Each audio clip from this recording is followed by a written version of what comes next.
G'day everyone and welcome to the AFLW season wrap, proudly brought to you by BHP, and I'm absolutely thrilled to be joined by the Vice Captain of the AFLW team to have a bit of a yarn about how the 2024 season went down. Bella Lewis, how are you today? I'm good, Thump. How are you? I'm good, but I feel bad. I've got you in on time off. This is meant to be chill, relax, holidaying time. No, you're right. It's all good. What have I interrupted? What are you doing? Nothing. Just chilling till we got our BNF this weekend. Yeah. And then go to Melbourne for a little bit. You're here, you're training like way too much. This is meant to be the downtime and sort of catch your breath. But I see you out there with the AFL men sort of mixing it up and getting in there in the gym and touch. Do you ever stop? I do stop, but I'm going to Europe in December, so I thought I may as well keep training now and then I can have Europe, enjoy Paris, strawberry and chocolate, and there you go. Yeah, sounds shocking. Yeah, no, I look forward to it then. So is it a bit of a mixed bag when we want to review the season, Belle? So we talk about some of the major gains that have happened with such a young team. You know, you're 4-2, firmly entrenched in the 8, and things are looking awesome, and then the 5-game slide at the end. But it's all got to be taken in retrospect, right? The growth that was shown this year was quite substantial. Yeah, massive growth. I think externally it looks like we definitely slid away at the end, which we definitely did, but all in all it was the best season that we've had in our 5-6 year history, so there's a lot of growth that we can take with that. And in our coaching staff and our group, we're very forward focused and we're very future thinking, so the positives that we take out from the seasons far outweigh the negatives, and they're just learnings for us going into next year. We spoke to Daisy Pearce at the end of the season, and we're going to release that video a little later next week, I believe. But let's have a little sneak peek about what the new AFLW season coach had to say about 2024. I think the blending of that senior players that we've got on our list now has been really positive and strategic in a way. I think the combination of, Swanee and Dana Hooker, Evie Gooch, Gibbo, all kind of understanding the history and the context of the team and mixing those with amazing young people like Georgie Cleaver, who comes from a dual sport background, Sana Backer, who, has incredible athleticism and has done athletics at a really high level as well. Jess Wrench, who's just an incredibly adaptable and resilient young person. Like, to bring those guys in as well has added an energy and a competitiveness on the track that we were searching for as well. So I think the sharing of the load and being able to empower leaders across all different parts of the squad has actually enabled people like Swanee and Gibbo to really flourish and improve and, work on their own games while also developing their leadership as well. So we've got a long way to go with that, given how young our squad is, but we'll keep growing and learning from each other. Right, do you think she's on point there? She is on point, yeah. We've spoken a lot about, like you said, the older girls, Swanee and Gibbo. They've really been able to flourish. Even the middle crop, like myself, Westy, Charlie, Amy, those kinds of girls, like, we're still considered young in the system, and then you have that competitiveness and the energy that comes through with Wrenchy and Sana and Georgie, which I think is starting to build what we call anyway, like, our competitive advantage. And if we can keep adding to that core and keep developing, the likes of the middle crop, and it just lets Swanee lead just by example, and same with Gibbo and same with Belinda. So yeah, it's really positive looking forward. Let's talk about the All-Australians. So it's being announced on the 25th of November. This is before that. There's a squad of 42, and we've got a couple of our girls in there, which is exciting stuff. We'll start with Charlie, right? So solid. She was our first ever All-Australian inductee last year. She is still so unbelievably young. She was first in the league for rebound 50s this year.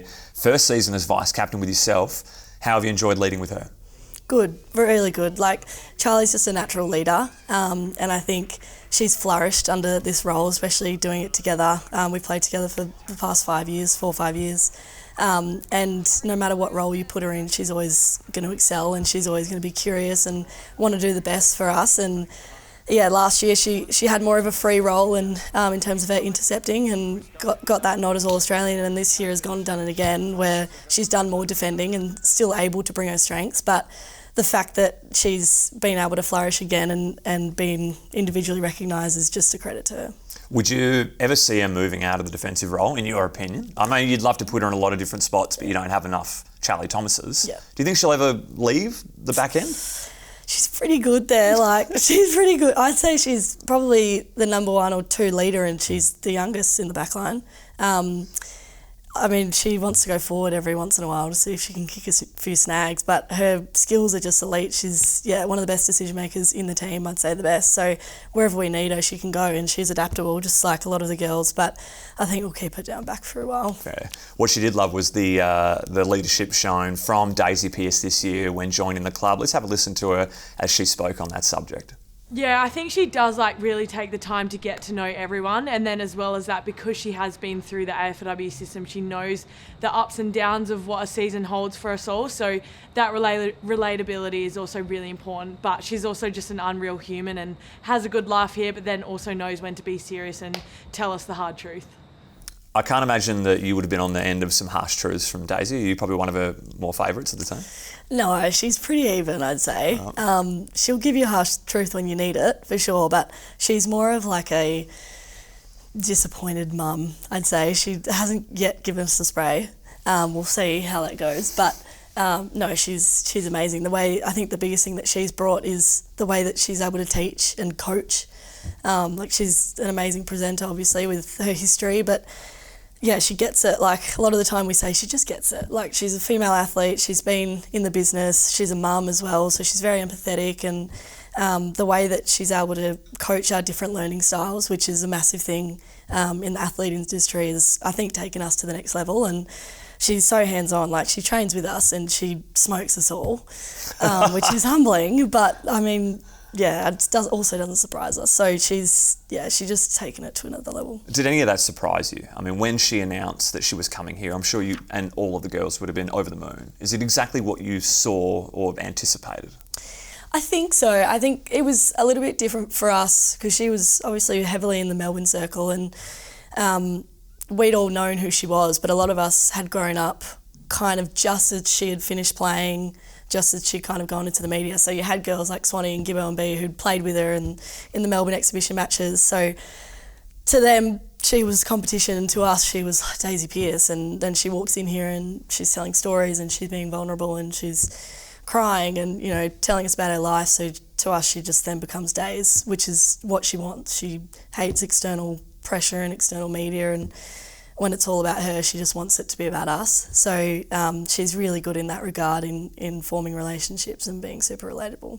She said at the end of this year that she'd never worked harder, so it seems like this job is a lot on her plate. And for a first-year coach, she handled it quite well, I'm sure you'd agree.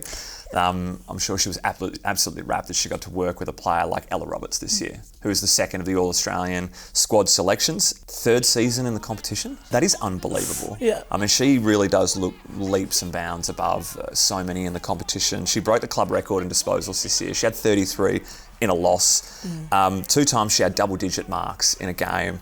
She does things on the field that no one else really can at this point. Do you marvel at it, or do you see it every day on the training track and it's par for the course?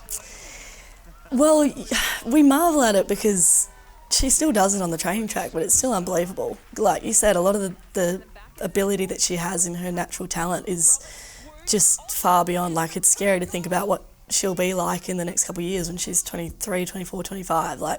She's 19 or 20, I think. Unreal, really. Yeah, it's impressive. And she kind of, one of Daisy's strengths is to seriously empower all of our strengths. And Ella's had this ability. She could have gone out in her first year and done exactly what she did this year. But the way that Daisy's kind of put us in this system where we're all just playing well, and Ella's just a beneficiary of that. And she's doing amazing things, and we celebrate it, and it inspires us to do better as well. I feel the 10 goals, 20 to her mark is something she'll look back on, and it'll be a bit of a laughing matter of being like, can you believe it started so poorly? Because I can't see that trend continuing with how skillful this girl is. Some of her goals this year were almost 10 out of 10 difficulty level, but it's almost these set shots that I'm sure she'll just drill into herself over the break. Would you agree? I 100% agree. I think with some of the goals she got in the GWS game, she's that skillful and that talented that she can just kick it and it'll go in. She knows where the goals are. I think it's more the pressure and the routines that she'll start to develop with her set shot kicking, and it'll all come. It'll stop at 20. She'll be 80 goals, 20 by the next couple of years. One of the best comments that we did hear from her was she spoke about the camaraderie of the team, and there's nothing better than hearing one of your best players talk about the squad in this manner. It sounds cliche and everyone says it, but I think we're literally a family. I think I've spoken to all the new girls that have come to the team this year, and they said they can't believe how there's no cliques, there's how everyone just gets along with each other, and it's just such a happy place to be around. So yeah, they all adore it, and I think ever since I walked in the doors a few years ago when I got drafted, it just felt like a home instantly. And all the older girls are like big sisters to me, and all the younger girls are like little sisters to me. But yeah, it's just a really good vibe. There's never any beef, there's never any bickering really. We just love each other. That must be so awesome to hear, because that's a culture that's been set even before your time from the older girls that you guys have continued as well. Is it really like that, or is she putting a bit of mayo on it? No, I mean, we definitely do bicker. I'm not sure she's put the truth there, but she's right. Like, I'm the same. She was drafted 2 years after me, and I was experiencing the exact same thing when I walked in here, and it's always been like that. We're always a West Coast family, and the girls that we've added are like, we've kind of keep saying we're a bunch of lunatics, and Days makes a really good point that you probably can't be a really exciting, flary team if everyone's too nice. But I think the way that our culture forms that sort of family, and we can guide, you know, our personalities and our big personalities, it works really, really well. Now, the 2 of those girls, guns, they were automatic selections to the under 22, and a couple of other Eagles made the cut there. I'm sure you know who they are. So we got Bess Schilling, who had an unbelievable year down back, bit of a breakout year, you'd say, for herself. Oh, yeah. And then some other girl, it was B. Lewis, made the team. B. Lewis. Yeah, you're gonna be happy with that. You thrilled with how your season played out individually? Yeah, definitely. I think I was more consistent. That's always been my goal every year, is to just perform consistently at an elite level. And it's taken a couple of years, and I'll have games here and there, and I've definitely still had them this year, but there was definitely growth that I was really proud of. Do you introduce yourself as Isabella to anyone, or is it just Bella? Oh, no, always Bella. Yeah. Yeah. Okay. Yeah. Yeah, I just wanted to ask that one. We'll talk about Shillo. So it was an absolute rock down back. Such a great intercept, reader and marker of the footy.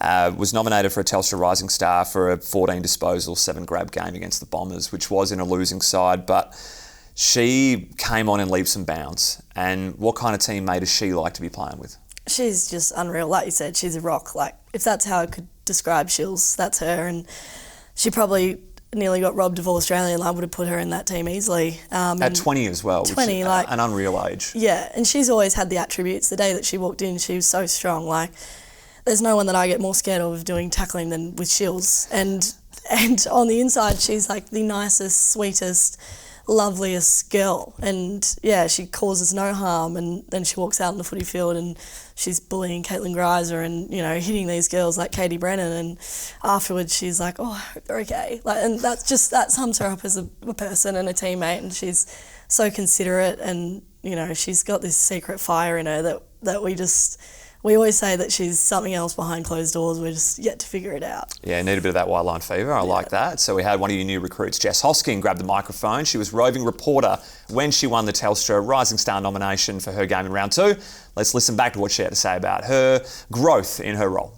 Yeah, so I feel like my past seasons have been interrupted quite a lot with a lot of injuries. But I feel this season there's been a big shift in my game mindset and how I've attacked this new year.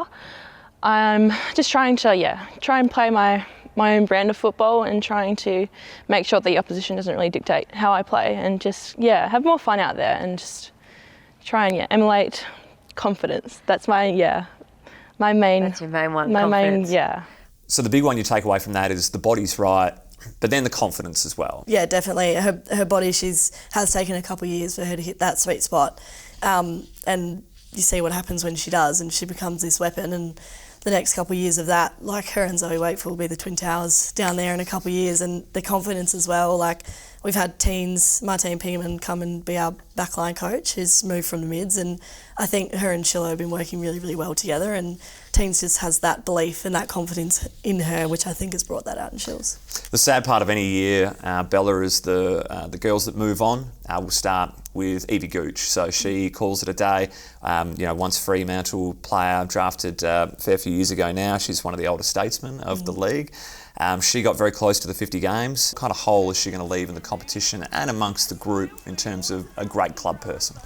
Yeah, she's just the best club person, and she was one of those girls that, before I was drafted, and a lot of the girls, she was one of those names that you just knew as those pioneers in AFL Women's, especially in WA. And she's always been around at East Freo, and like you said, she's just the best club person. Anytime you need a shoulder to cry on or anyone to talk to, she's always first there. And whatever you tell her to do, whatever role that Days had for her, she was always like, yep. She was here, especially this year, to develop those younger girls in the back line like Renchi and Georgie, and she just did the best at it, and we're definitely going to miss her a lot. Well, it was that what you say there is it was most prevalent when she did that wrist injury. She missed the whole year and then transitioned to a bit of the development backline coach and won the best club person that year. And the selflessness of that year, anyone can go and sulk in a corner a little bit and just went, I'm going to help this team however I can. Yeah, and that just is a testament to her, and that came naturally. That wasn't anyone saying, hey, you're going to move into a development role or, help these young kids out. That was just what she wanted to do. And with our group having been so young, like the first year that I was here, she was here obviously, and then from there it just became younger and younger and younger. So I think she just moved into that position, and, the way she plays is still amazing to watch, and she's got one of the best kicks in the team still. But yeah, the way that she's been able to transition into that role has been really nice. Does she share fire stories from going out there and fighting the Blazers? Oh, yes, all the time. Her, Swanee and teens, but teens and Swanee will get going and then Gooch will pop in. Right. Yeah. Okay. So talk to me about the ACL group, how they came along, where they're sort of at, how unlucky some of them were, and maybe what their futures will bring. Where do you want to start? Yeah, well, I think you talk about us having a family. The ACL girls are a family within a family. Like, they are just the closest bunch of girls, and I guess you kind of have to be when you're not on the track with the rest of the girls. I'm sure it can feel very isolating. And I guess starting with Tildy, like her coming into the leadership group, she was the best balancer for that. And, we kind of could rely on her with a lot of the non-playing players, especially when we would travel and being out on the track when they were in the gym kind of thing. So, and then with that you had Chinny, who's our rehab physio, who's just, kind of adopted them almost as his little sisters, and he just does an incredible job. And he seems one of the busiest in the program. Oh, Chinny. He would be the busiest, I think. But the way the girls have attacked it, like you said, Belle, I think was, very unlucky. Well, she was flying pre-season. She was flying. Like, her and Charlie were developing this duo that was going to be extremely damaging. In the back. In the back line, yeah. They both worked really, really well and complemented each other, and she just got really unlucky in pre-season, and we all felt that really hard. But I think her and Cav and Rolls, like you said, you think about next year and what they're going to bring to our team is going to be really exciting. So we go from the downsides of ACLs to the upsides of baby news throughout the team. It's rife at the moment. So you've got your captain, Emma Swanson, and partner, Andrea Gilmore, who's going to be welcoming baby when? February, I believe, is Gilly. And then Hooks is due. Oh, she could pop any second. I'm actually not sure. I think she's about more than a month early. She certainly looks that way, but I'm not sure when it's coming. Yeah. Her partner, Mark Worthington, they're going to welcome a baby girl and a sister to Alice already. That kid's going to have some unbelievable genetics going on from it, though, isn't it? They're going to be a freak. I mean, whatever sport she wants to play, I'm sure she'll play. She'll be about 7 foot tall and lean and muscly and can run all day. Yeah. I'm looking forward to it all. Where do we start? So let's start with Swanee, because she took up an entirely new role this year. She's been such a midfield workhorse from her time and inception into the West Coast Eagles. Let's have a listen to her first of all when she discusses her move to the back line. Yeah, so Martine and I had a conversation just yesterday about the shift to half back and what it's going to do for my body and the longevity in my career. And it's no secret the midfield is bash and crash, and probably particularly the way that I played. I wouldn't say football's my strength, but probably just my bruteness and physicality has been my strength since I could start walking. But yeah, the shift to half back, I mean, it's doing something for my body, but mentally, to sort of refill that motivation cup. Like, I'm an amateur back there. I don't know positioning and all these defensive terms that these girls who have been playing back there really know. And B. Smith's been amazing, Charlie Thomas, Sheila, the way that she's played this year, and just the stuff that I've learnt from her just by watching her, she probably doesn't even know. It's just sort of really sparked this motivation to just keep learning. And at nearly 30, I think it's probably not a bad thing, and hopefully it can push me through the rest of my career. Yeah, I think she's nailed it. Like, I've seen a new refreshed Swanee, especially in the second half. I guess when the season started is when she really shifted into the half-back role, and for her to take on that while being the captain with a new coach and a new bunch of girls is it's a big credit to her and a big testament to her, and I think she's really flourished, and being able to see, I guess, the game from the back half of the ground has also done her wonders. And it was weird having her go out there because I've always had her in there. So it was a bizarre feeling, but the way that she's taken that role and gone with it has been so impressive. Yeah, she looked at home. And the other one is another inaugural Eagle in Dana Hooker, who's been another midfield workhorse, but she's also been transitioning out the last few years. But talking to her every pre-season, it's like, where am I going to be this year? They might make their mind up a month out, 2 months out. Where's the hole? Because she is very adaptable at a lot of different places. And we yarned to her toward the back end of the home and away season, discussing how she felt. So I was more in the middle when the winning streak was sort of going and we were up and about, sort of discussing with her how she felt, sort of being left out and being a part of this team throughout and watching from afar. And she had some pretty interesting responses to it. Let's have a listen.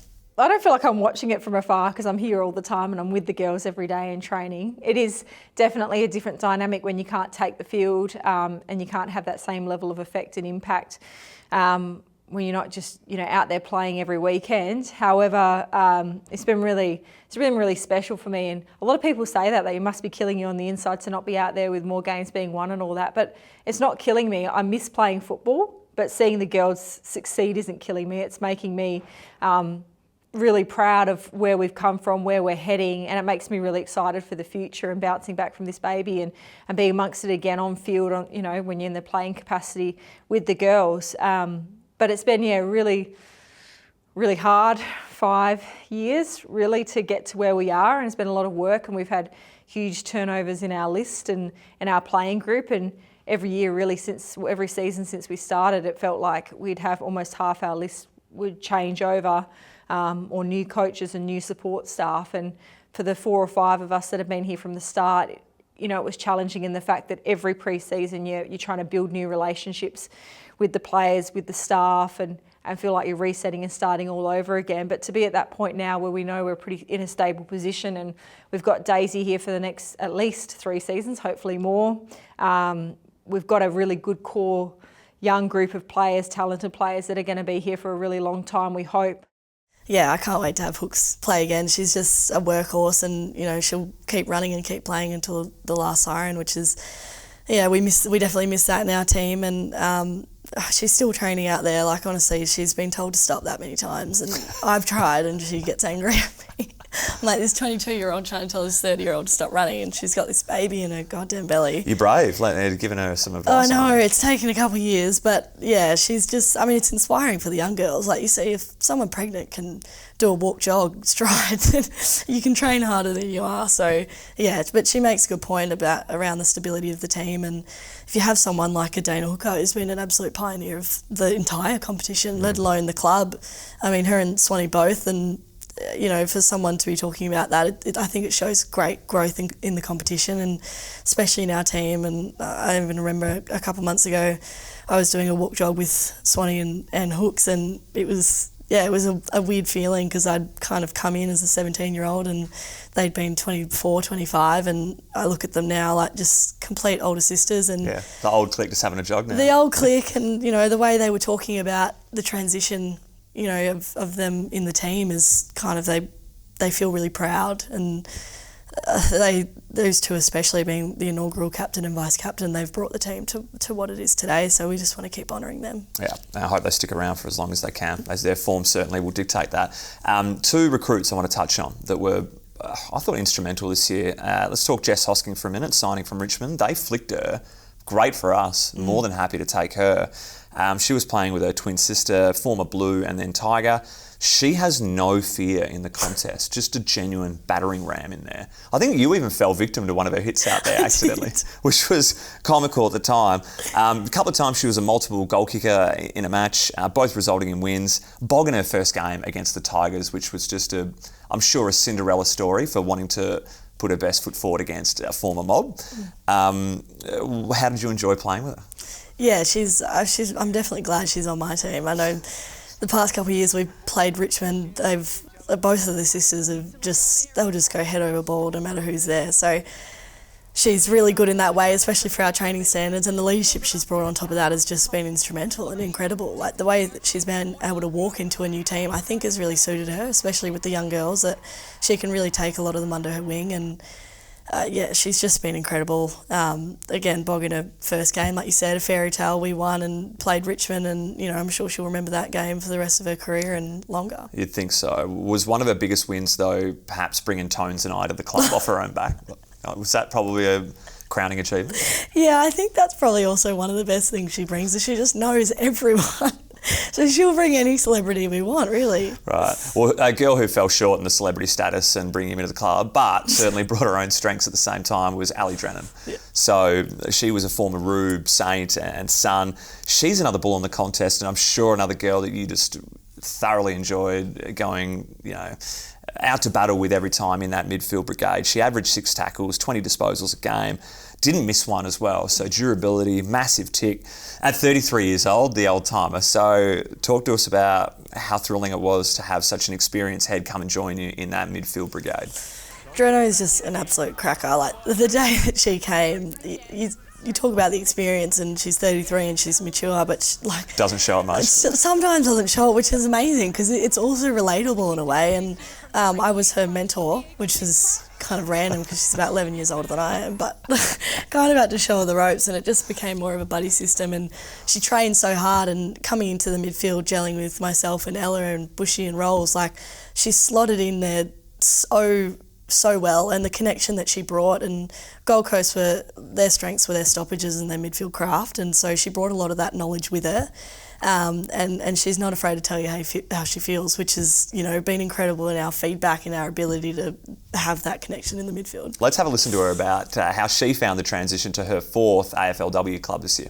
Yeah, I don't think I'm ever going to stop improving. I think, like you say, it's not like a lot of us have played as kids, so I just focus on the details and what I can get better at. So I don't think there's ever going to be a time where I'm not still improving and getting to be a smarter player, especially if you're using your brain. I think you can always become a smarter player and find even shortcuts and that kind of stuff anyway. So but the body's going good, and I'm really enjoying my time at West Coast. The girls have been, the culture's unreal. I think anybody can see that when they step in, how inclusive it is, and it's definitely got a very youthful vibe, very noisy, good carry on, which I like. So it just feels good to be amongst all these young girls and just feeling that vibe, and just I hope that I can kind of help the girls with just the mindset of believing in yourself and help them to build their confidence, and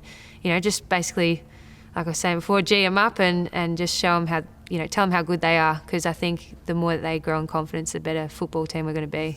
Yeah, absolutely thrilled she's part of the fold here at the club. A few milestone girls will give the tick to, so 50 gamers. Belle Smith creates a record, the first ever Eagle AFLW player to get to 50 of the best. Swanee and then yourself following suit as well.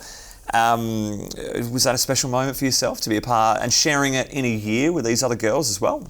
Yeah, definitely. I think I remember having a conversation with the leaders and Days about the specialty of being able to reach 50 games, and I guess I'd grown up watching footy, and to me it was just another game, it's a milestone, but I was glad that I could really enjoy and revel in it and see how special it was to reach it with Swanee and B. Smith.